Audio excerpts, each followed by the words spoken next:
একাই ভিডিও করতে হলো, তো আমি ভিডিও করতে পারলাম না। এসেছি মামার বাড়ি, একটু গ্রামীণ এলাকা। তো এখানে আমি আমগুলো কাটলাম। আমগুলো কাটার পর দেখতে পাচ্ছেন আমি হাঁসপাতে কাটি না, তাও এদের যেহেতু এখানে মানে নেই, মেশিন নেই কাটার, তো আমি হাঁসপাতেই কেটে নিলাম।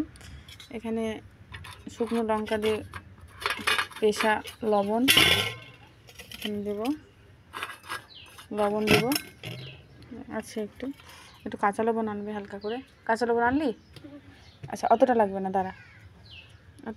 এতটা কাঁচা লবণ দিচ্ছি, বেশি দেবো না, লাগলে দিব। এতটা কাঁচা লবণ দিলাম। লবণটা 2 রকমের দিলেই হবে।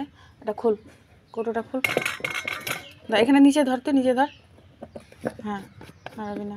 চামচ আনলি না রে, তোর মা গাল দিবি। তা চামচ নিয়ে যা। চামচ আনলো মারিফা। এবার এখান থেকে একটু লঙ্কার আচার তুলবো। লঙ্কার আচার না দিলে ভালো লাগবে না, বেশ অনেকটাই আছে। লঙ্কার আচার দিলাম, হয়েছে। আমার মামি দেখছে, এটা ইউটিউবে দিব, একবার ছেড়ে দেবো ভিডিওটা। ডালি দিয়ে মারবি এখন আমার মামি। একটু লঙ্কার আচার দেবে, লঙ্কা, বাড়ির লঙ্কা তো, লঙ্কার আচার দেয় আমার মামি। এখানে এটা রেখে দিলাম, স্পুনটা এখানে। মারিফা ক্যাপটা লাগা, লাগা, এটা ভেঙে দিবি। নিচে ধর তুই, আমি লাগাচ্ছি, নিচে ধর, নিচে শক্ত করে ধর। এগুলো বাচ্চাদের হাত থেকে দূরে রাখতে হবে, কেন যে ভেঙে দিতে পারে। এটাকে সাইডে করে দিলাম।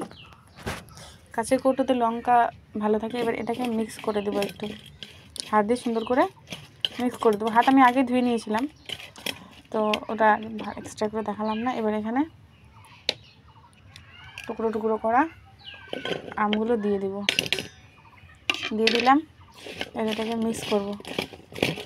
মানে আম মাখাটা খুব একটা সচরাচর সুন্দর লাগে খেতে, কিন্তু আচার, লঙ্কার আচার দিয়ে আম মাখাটা মানে কি বলবো, আই হোপ সেটা খুব রেয়ার পার্সনরা খেয়েছে, যারা হয়তো বাড়ির লঙ্কার আচার দেয় তারা হয়তো এই স্বাদটা পাবে। আর যারা খেতে চাও তারা চলে আসবে আমাদের বাড়ি, আমি মামার বাড়ি নিয়ে আসবো, খেতে দেবো তোমাদেরকে। মারিফা খা। আমার জিভে তো এখনই জল চলে আসছে রে। দারুণ হয়েছে। আরো ছোট করবো আমগুলো নাকি? ছোট ছোট পিস করতে হতো, কেটে নিলাম মনে হয়, আর পিস করা যাবে না। ওটা খাও, এটা দেবো তোমার, ছোটটা আমি খাবো।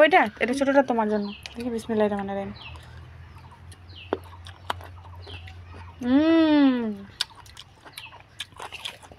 দাম হয়েছে। যেই পরিমাণে লঙ্কার আচার দিলাম ওই পরিমাণ ঝাল হয়নি। হয়েছে ঝাল, হয়তো আমাদের ঝাল খেয়ে অভ্যাস। হালকা একটু লবণ দিতে হবে, হালকা একটু লবণ দিয়ে দিলাম, আর একটু একটু ভাজা লবণ দিতে হবে। হ্যাঁ, আমি ইউটিউবে দিব এটা, তুমি আরেকবার খেয়ে দেখো। এবার লবণটা একটু কম লাগছিল, ধরো ছোটো পিসটা দিলাম, খাও। লবণটা ঠিক লাগছে? ভালো লাগছে? আমি খেয়ে দেখি একটা। বিসমিল্লাহ। পারফেক্ট। ফজলি আম আর লঙ্কা দিয়ে আমা খাবা।